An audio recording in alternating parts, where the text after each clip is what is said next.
Hello friends, welcome back to my YouTube channel. Ishqbaaz में आप आगे देखेंगे कि जय और प्रियंका शादी करके घर आते हैं और प्रियंका गेट पे ही खड़ी हो जाती। जय अंदर आता है तो प्रियंका के आंखों में आंसू आते हैं। जय कहता है यहाँ तुम्हारा कोई गृह प्रवेश नहीं होने वाला।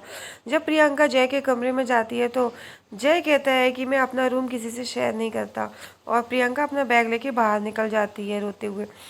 फिर शिवाय जो है वो प्रियंका को फ़ोन करता है और वो पूछता है कि सब ठीक तो है ना, मुझे तेरी बहुत याद आ रही थी, शायद तू आंखों के सामने नहीं है इसीलिए। तो प्रियंका कहती है कि हाँ भैया, मैं बिल्कुल ठीक हूँ और अभी अभी मेरा गृह प्रवेश हुआ है। और जय मुझे पूरा घर दिखा ही रहे थे, तब तक आपकी कॉल आ गई, फिर वो चली जाती है। इधर आप देखेंगे नानी सब गिफ्ट्स की तैयारी हो रही है। इधर गौरी, भव्या और ओम, रू सभी लोग प्रियंका के पग फेरे के लिए तैयारी कर रहे हैं। सभी लोग गिफ्ट्स इकट्ठे कर रहे हैं। इतने में शिवाय आता है। वो कहता है आज मैं आप लोगों से कुछ कहना चाहता हूँ। तो ओम, रू कहते हैं कि दोबारा से शादी करना चाहते हो? तो शिवाय कहता है नहीं। फिर वो कहता है कि मैं अपने दादाजी के नाम पे एक बायोग्राफी बनाना चाहता हूँ, और जिसमें मैंने एक बहुत बड़े लेखक को बुलाया है और जिसमें आप सभी लोग मेरी मदद करेंगे। दादी देख के थोड़ा सा उदास हो जाती है, कुछ नहीं बोलती हैं।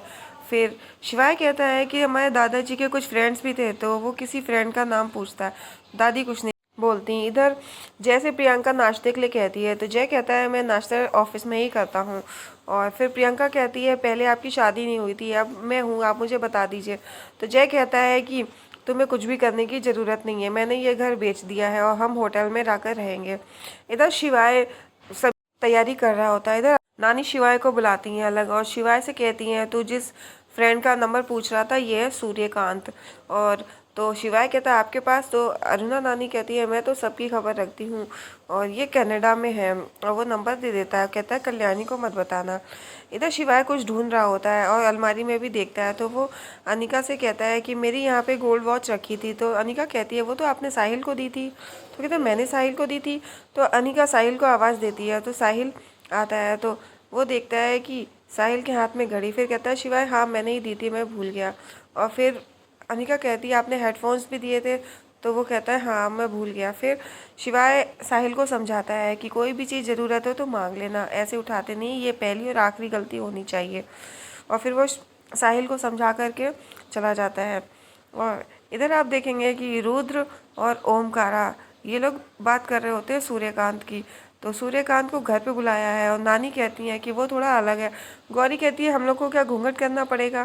नानी कहती नहीं, अरे वो हमारे ही पिंड का है। इतने में सूर्यकांत अंदर आता है।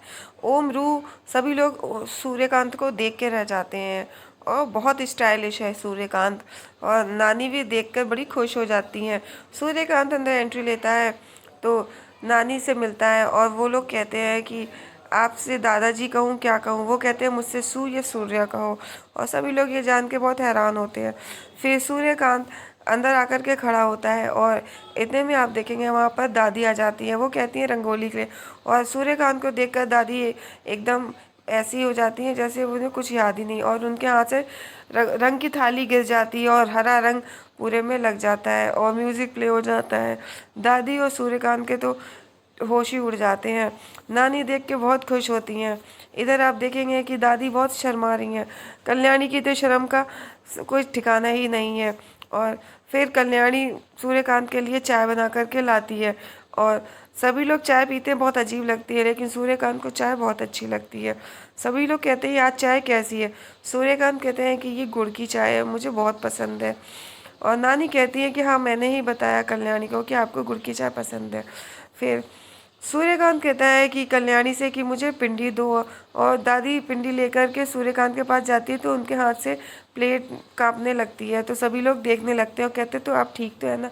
इधर आप देखेंगे सूर्यकांत दादी को किस साइड में ले जा कर के उनसे बात करता है और कहता है कि एक बार फिर किस्मत ने हम लोगों को मिलवाया है, और अब पृथ्वी को गए 55 साल हो गए हैं और अब हम लोगों का एक होने का समय है।